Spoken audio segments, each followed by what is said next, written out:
नमस्कार। एक और नए वीडियो के साथ हम आपके सामने आ चुके हैं और आ तो चुकी है टीम साउथ अफ्रीका भी भारत की ज़मीं पर हराने के लिए। क्या ये उनके लिए बहुत आसान होगा? कितनी मजबूत भारतीय टीम है? कौन-कौन से फैक्टर्स हैं जो भारत की ज़मीन पर भारत के फ़ेवर में काम करेंगे? इन सारी बातों पर डिटेल्ड हम बात करेंगे। आप भी हमारे साथ जुड़ जाइए। आप भी कमेंट बॉक्स में हमसे पूछ सकते हैं। मैं जो पूछूंगा विजय से। विजय, ये जो सीरीज़ होने वाली है भारत और साउथ अफ्रीका की, भारतीय टीम के लिए कैसी होने वाली है? पहला सवाल यही। भारतीय टीम के लिए देखिए टफ होगी। हाँ। अभी तक की जो साउथ अफ्रीका की टीम थी ना, वो अब टोटली बदल चुकी है संदीप भाई। बदल यूं चुकी है कि आप याद करिए जून 2025 जब साउथ अफ्रीका विश्व चैंपियंस बनी थी। ओके। विश्व चैंपियन बनी थी। हराया भी किसको था? ऑस्ट्रेलिया को। फाइनल WTC के फाइनल में ऑस्ट्रेलिया को हराना, वर्ल्ड चैंपियन बनना, ये बिल्कुल कहीं ना कहीं से फेवर में जाता है साउथ अफ्रीका के। यानी कि आपने पिछले 2-3 सालों में क्रिकेट बहुत जबरदस्त खेला, तब आप बने हैं वर्ल्ड चैंपियन नंबर 1। अच्छा, अब भारत की जमीन की हम बात करेंगे क्योंकि भारत में आ रही है, और भारत की टीम की बात करेंगे। पहले दोनों को टीम कंपैरिजन कर लेते हैं थोड़ा सा कि भाई उनके बल्लेबाज कैसे हैं जिनसे वो नंबर 1 बनी, और भारतीय टीम के पास अब कौन से बल्लेबाज हैं जो। देखिए संदीप भाई, कंपैरिजन करने पे जाएंगे ना तो नो डाउट भारतीय स्पिनर्स इस पूरे सीरीज में, मैं एक चीज क्लियर कर दूं ना, जो सबसे बड़ा फैक्टर होने वाला है संदीप भाई, वो होने वाला है आपका स्पिन अटैक। क्योंकि जिस तरीके का स्पिन अटैक बॉलिंग भारत का है, उसके मुकाबले अफ्रीका का जो स्पिन अटैक है ना, वो बहुत मामूली सा नजर आता है। एक्सपीरियंस कम है, भारतीय पिचों पे खेलने का अनुभव नहीं है, गेंदबाजी कैसे करनी है इसकी जानकारी नहीं है। अगर आप स्पिन अटैक के ऊपर जाएंगे ना, तो हमारे पास देखिए 3 रेगुलर स्पिनर हैं, जिनमें आपके पास आ जाते हैं रविंद्र जडेजा, दुनिया का नंबर 1 ऑलराउंडर जिसको कहते हैं, बिल्कुल गजब की गेंदबाजी। और भारतीय पिच जिसमें से स्लो पिचेस मिल जाए ना, जहां दोनों मैच होने वाले हैं ना संदीप भाई। हाँ, पिचेस की बात करें, मैं थोड़ा बोल दूं, एक तो कोलकाता और दूसरा गुवाहाटी में मुकाबला। गुवाहाटी में देखिए दर्शकों को ये जानना बहुत जरूरी है, गुवाहाटी में पहली बार कोई टेस्ट मैच खेला जा रहा है। इसके पहले T20 हुए हैं, एक दिवसीय मैचेस खेले गए हैं। पिचेस का अनुमान लगाया जा सकता है गुवाहाटी में? देखिए जब भी आप पहली बार मैच हो रहा होता है ना, तो आप अनुमान बिल्कुल नहीं लगा सकते। एक अनुमान पहले से लगा लो, सब लगा लो, स्लो पिचेस होंगी। स्पिनर्स आखिर क्यों रखे गए हैं टीम में? गौतम गंभीर की स्ट्रेटजी दुनिया को पता है कि भाई वो स्पिन पे जाते ही जाते हैं, वो स्पिन पे सबसे ज्यादा भरोसा करते हैं। आप चाहे T20 वर्ल्ड कप देख लीजिए संदीप भाई, 4-4 स्पिनर्स को खिला देना आसान बिल्कुल नहीं होता। तो वैसे ही ये जो पिचेस हैं वो no doubt spin friendly pitches होंगी होंगे, ये दिमाग में बैठा के चलना चाहिए साउथ अफ्रीका को। शायद इसीलिए केशव महाराज के साथ 2 अनएक्सपीरियंस स्पिनर्स लेके आएंगे, जिसमें से मैं कह सकता हूं कि गारंटी है केशव महाराज के साथ एक स्पिनर इनका जरूर खेलने वाला है। चाहे वो साइमन हार्मर खेल रहे होंगे, चाहे मुत्तुस्वामी खेल रहे होंगे, ये दोनों खेलेंगे। लेकिन भारत की बात करेंगे ना, तो मैं कहता हूं कि 3 हो सकता है 4 स्पिनर्स के साथ भारतीय टीम चली जाए। फैक्टर्स पे हम बात करेंगे रविंद्र जडेजा, नहीं बिल्कुल देखिए, रविंद्र जडेजा, वाशिंगटन सुंदर, अक्षर पटेल, कुलदीप यादव, आपके पास 4 हैं।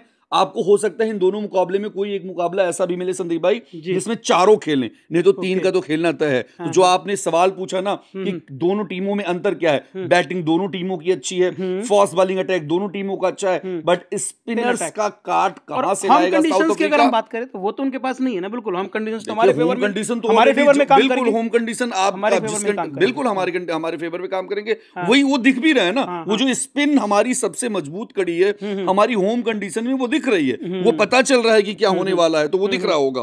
अब कुछ फैक्टर्स की बात करते हैं, पिछले कुछ आंकड़ों की भी बात कर लेते हैं। अभी आप बता रहे थे नंबर 1 टीम है, नंबर 1 टीम से अगर भारतीय टीम लड़ेगी तो कुछ फैक्टर्स पे भी बात करेंगे। जो पिछले फैक्टर्स हैं वो क्या कहते हैं? देखिए संदीप भाई, पिछले 15 सालों से एक भी test match South Africa India में नहीं जीती है। एक भी टेस्ट मैच।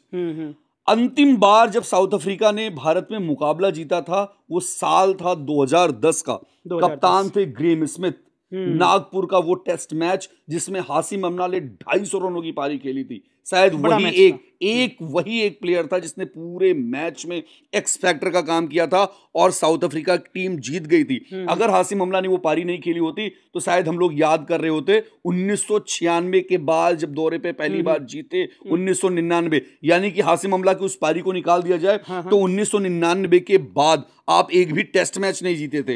यानी साल आप देख लीजिए 25-26 साल हो गए संदीप भाई। इन बीच में पिछले 25-26 सालों में सिर्फ 2010 में एक मुकाबला। पिछले 8 टेस्ट मैचों में सिर्फ एक मैच ड्रॉ हुआ है साउथ अफ्रीका के साथ हमारा, यानी कि 7 मुकाबले हमने जीते हैं। तो जो रिकॉर्ड्स कहते हैं ना, वो रिकॉर्ड्स अपने आप हमारे फेवर में है, और उसका रीजन सिर्फ एक रीजन, वो रीजन है स्पिन अटैक, जबरदस्त बॉलिंग। इसके पहले अश्विन की और जडेजा की जोड़ी होती थी, अब तो तिकड़ी है या चौकड़ी कह दो भाई, हमारे पास चौकड़ी आ गई है। तो बिल्कुल, देखिए 1996 में पहली बार संदीप भाई दौरा करने आई थी साउथ अफ्रीका की टीम, उसके बाद 1999 में एक टेस्ट सीरीज मात्र, एकमात्र टेस्ट सीरीज जो मेरा सवाल आप ये ले लीजिए कि आप चौकड़ी की बात करो, तिकड़ी की बात करो, उनके पास बैट्समैन बहुत अच्छे हैं, क्या आप अलग से कोई स्ट्रेटजी बनाएंगे इन बैट्समैन को हराने के लिए या इनको आउट करने के लिए? क्या कोई स्ट्रेटजी पे काम करेगी भारत कि आते के साथ स्पिन अटैक करे या पेसर के साथ जाए, या कैसे कोई स्ट्रेटजी तो बनानी पड़ेगी? देखिए, अगर आपके पास 3 या 4 स्पिनर्स हैं तो ये पहले से क्लियर है कि पहला सेशन खत्म होने से पहले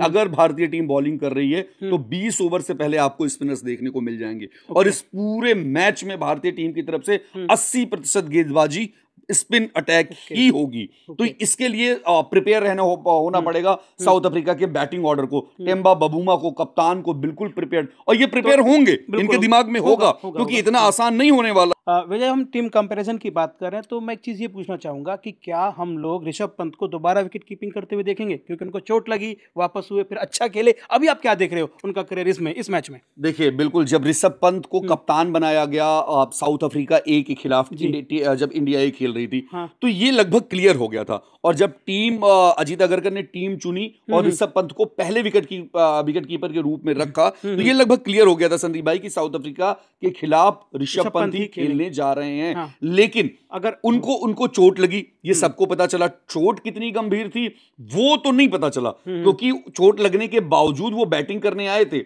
हालांकि उनका जो प्रदर्शन रहा वो दूसरे विकेट कीपर जो टीम में है ना, ध्रुव जुरेल, उनसे बेहतर नहीं था।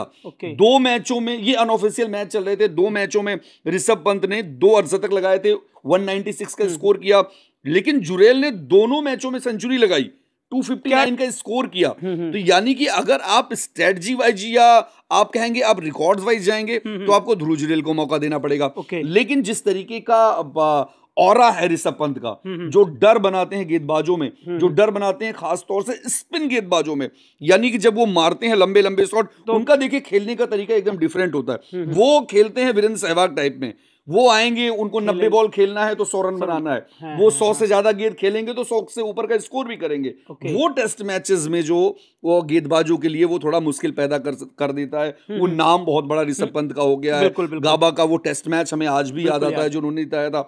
ऑस्ट्रेलिया में जिस तरीके की बैटिंग, या फिर उन्होंने इंग्लैंड में जिस तरीके की बैटिंग, मतलब चोट लगने के बाद भी जिस तरीके की बैटिंग की थी उन्होंने, वो ये सब कुछ दिखाता है कि ऋषभ पंत किस आला दर्जे के बल्लेबाज है। तो मुझे लगता है कि ऋषभ पंत खेलेंगे अगर कोई बहुत ज्यादा उनको दिक्कतें नहीं हुई। मुझे लगता है वैसे हम लोगों ने सारी चीजें इस डिस्कशन में कवर कर ली। अगर आप भी कुछ बचता है तो आप मुझे बता सकते हैं। कुछ नहीं, बस आप देखिए रिकॉर्ड्स आपको डराते हैं, अफ्रीका को रिकॉर्ड्स डराते हैं, डरने की जरूरत भी है, ज्यादा डरने की जरूरत उनको होगी गुवाहाटी में। कोलकाता के मैदान में तो आपने मैचेस खेले भी हैं, लेकिन जब गुवाहाटी में जाएंगे आपको दिक्कत होगी। अफ्रीका को बिल्कुल भी ढील नहीं देनी है, बस ये अगर चीज दिमाग में, क्योंकि युवा कप्तान है आपका शुभमन गिल, ढील देना वो भी नहीं चाहेगा। चाहेगा कि अब मैचेस आप जीतते रहें, रिकॉर्ड्स अच्छे होते जाएं, क्योंकि ये सारे मैचेस फिर से WTC जब होगा तो ये काउंट किए जाएंगे। तो ये उनके दिमाग में कहीं ना कहीं शुभमन गिल के होगा, कोच गंभीर के दिमाग में होगा, ये WTC चल रहा होगा। क्योंकि आपने पिछले WTC में लगातार अच्छा खेला, लेकिन जो आप न्यूजीलैंड से 3-0 से मुकाबला हारे, उसने आपको WTC के फाइनल से पीछे कर दिया। वरना शायद अफ्रीका के साथ हम WTC का फाइनल खेल रहे होते, ऑस्ट्रेलिया बाहर होता हो, परिणाम कुछ और भी हो सकता था। बिल्कुल। मुझे लगता है हम लोगों ने सारी डिस्कशन कर ली। अगर आपके मन में कोई भी सवाल है, कुछ पूछना चाहते हैं, कुछ बताना चाहते हैं, तो आप कमेंट सेक्शन में आइए। आपका बहुत बहुत स्वागत है। नमस्कार।